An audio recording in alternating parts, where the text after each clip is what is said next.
What's going on, everybody? It's Rick from Gardening with Barchuckin. Today is the 23rd feeding. We're gonna hop right in.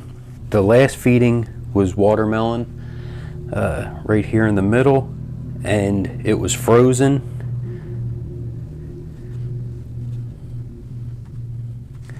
And see, like I said, there's basically just the outside shell of it. So for me, definitely freezing the watermelon works out a lot better.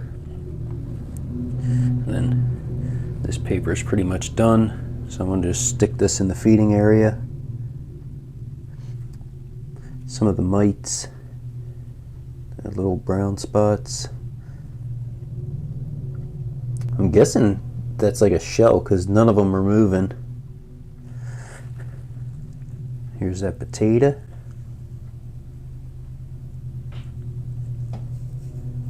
Just a little worm ball in there.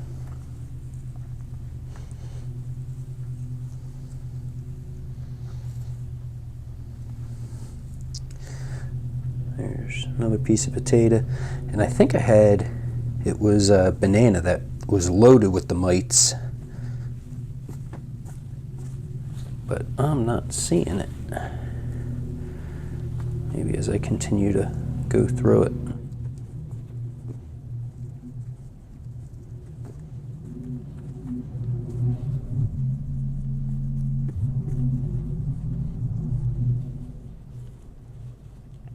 I didn't even see the banana.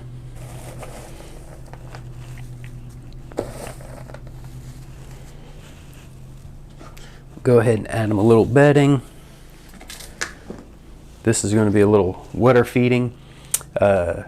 This was some lettuce that ended up going to seed in the garden. So that's been in the freezer for a little bit. Apple core and watermelon. I also have something neat that I wanted to try. I harvested some peas for seed, and you can't really see them because they're super tiny, but these were seeds that were in the peas that I harvested, but they are like super tiny. So I'm going to add it to the feeding area, and if I get little sprouts, that was a bonus. I'm going to add a little bit of the coffee that my buddy picks up from Dunkin' Donuts. Just another food source for him. Their grit is my ground up eggshell. I especially like adding it with the fresh bedding.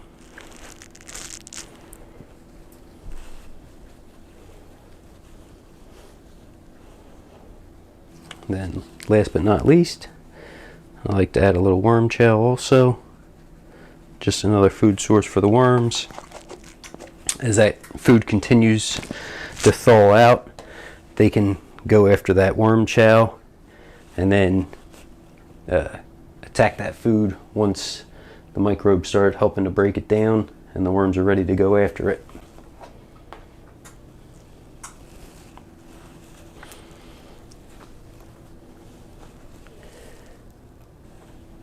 There's a little worm escapee, so I put him back. Okay, let's...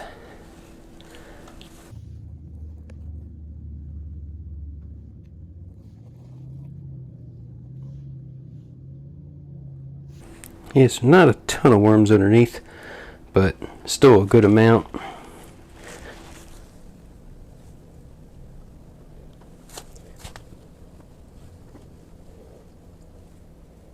This is what I was looking for.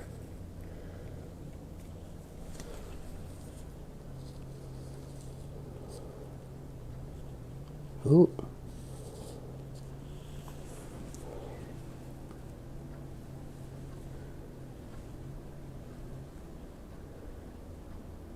So, got a nice little cocoon there.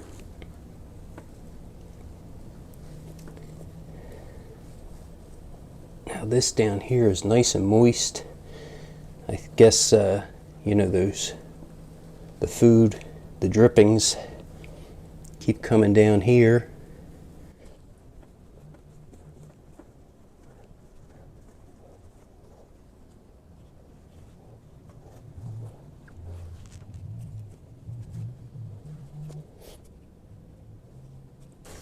Yeah, so it's looking nice.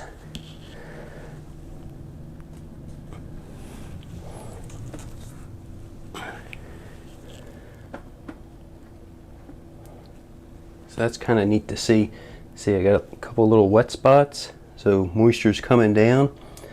And then I have some castings, looks like here, a little here, and over there.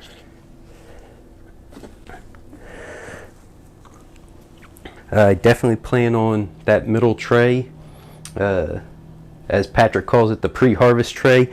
I'm going to be getting ready to harvest that hopefully in the upcoming weeks, and get a chance to see about how many castings I get, and then hopefully kind of reincorporate and add the worms from that level to this top feeding, so this can really start processing through.